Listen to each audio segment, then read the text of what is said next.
Boker Tov, good morning, and Shavua Tov, a good new week.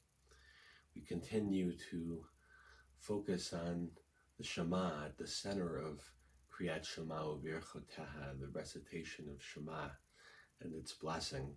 This week we'll be moving from the opening line that was the center of our meditations last week to more on the opening paragraph, the Ahavta, you shall love. But this morning, as we begin the week, I'd like to take a step back and focus on the timing of the recitation of Shema and what that timing has to teach us.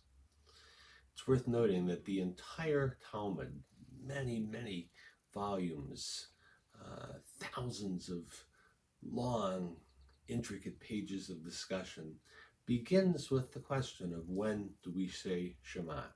It starts with when do we say Shema in the evening, but then it moves on to when do we say Shema in the morning. What defines morning? How early can it be and still count as a morning Shema? How late can you go and still count it as a morning Shema? This is the kind of discussion that the rabbis of the Talmud love. And they offer many different criteria. Probably best known one is that when you can tell the difference between the color blue and green, which is probably between sky and land. Another between blue and white. This refers to the fringes on the corner of the talit. I don't have a blue fringe, but in ancient times there was one of the fringes in the tassel that was a color called techelet, a bluish purple, and that when you could look at your talit and tell the blue from the white, then it would be light enough to say early morning Shema. But I'd like to share a story that picks up on this discussion from Rabbi Ed Feinstein's book, Capturing the Moon. A rabbi once asked his students, how do we know when the night has ended and the morning has begun? This is, of course, the question you need to know for when you can say Shema in the morning. The students thought they grasped the importance of the question. There are prayers and rituals that belong to night and prayers and rituals that belong to day. So it's important to know when the night is ended and the morning has begun, to get the prayers and the rituals correct. The brightest, wisest of all the students offered an answer. Rabbi, when I look out at the fields and I can distinguish between my field and the field of my neighbor, that's when the night is ended and the day has begun. A second student spoke up. Rabbi, when I look out at the fields and I can see a house and I can tell it's my house and not the house of my neighbor, that's when the night is ended and the day has begun. The third student chimes in. Rabbi, it's when I look and I can see an animal way off in the distance, and I can tell what kind of animal it is. Is it a cow or a horse or a sheep? That's when the night has ended and the day has begun. A fourth student chimes in. Rabbi, when I see a flower and I can make out the colors of the flower, whether they're red or yellow or blue, that's when night has ended and day has begun. And so it went, each student offering an answer, and each answer brought a sadder and more severe response from the rabbi. to the rabbi's face until finally, patient no longer, the rabbi shouted, "No, no, no, not one of you understand. Each of you, you only divide," said the rabbi. "You divide your field from the field of your neighbor, your house from your neighbor's house. You distinguish one kind of animal from another. You separate one color from all the rest. Is that all we can do? Divide, separate, split the world into pieces? Isn't the world broken enough? Isn't the world split into enough fragments? Is that what Torah is for? No, my dear students, it is not that way. It is not that way at all." The shocked students looked into the sad face of their rabbi. One of them ventured, "Then, Rabbi, tell us, how do we know when the night is ended and the morning has begun?"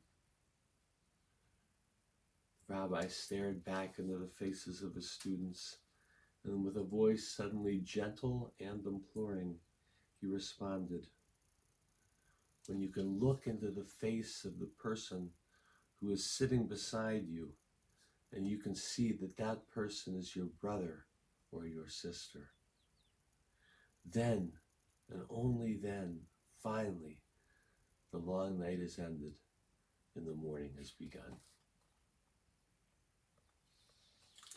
And so this morning, this week,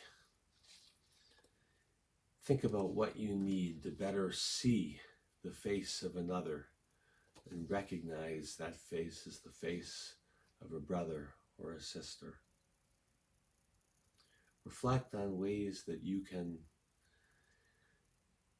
bring the world together with love, with relationship, when you might otherwise divide.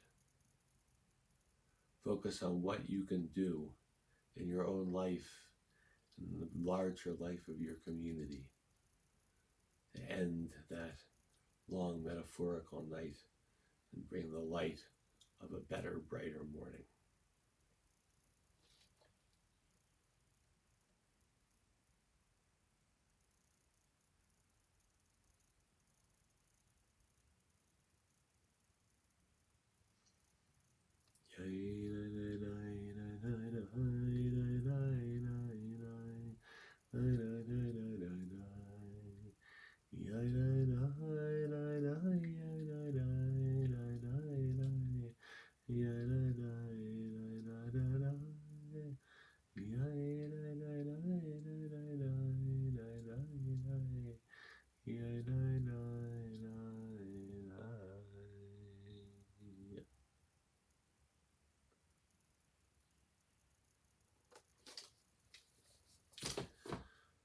We'll conclude this morning with Shema, singing, and then the counting of the Omer.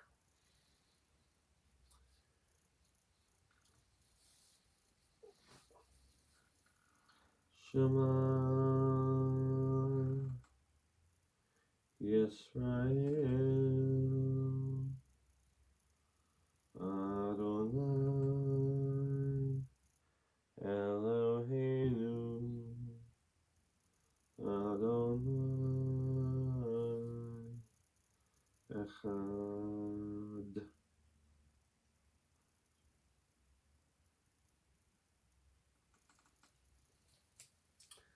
Can continue to work our way through the Omer count, marking the days from Pesach to Shavuot. We're focusing on Yesod, on foundations. Today we focus on Netzach, should be Yesod, on endurance in bonding. Rabbi Simon Jacobson writes, "An essential component of bonding is endurance, its ability to withstand challenges and setbacks. Without endurance, there is no opportunity to develop real bonding." So ask yourself today, am I totally committed over the long haul to those with whom I bond? And how much will I endure, and how ready am I to fight to maintain this bond? And are those with whom I bond aware of my devotion, of my dedication, of my commitment? Baruch atah Adonai Eloheinu melech haolam asher kidshanu mitzvotav v'tzivanu al svirata omer hayom tisha u'shloshim yom shehem chamisha shavuot v'arba'a yamim la'omer. Today is the 39th day of the Omer, which marks 5 weeks and 4 days of the Omer.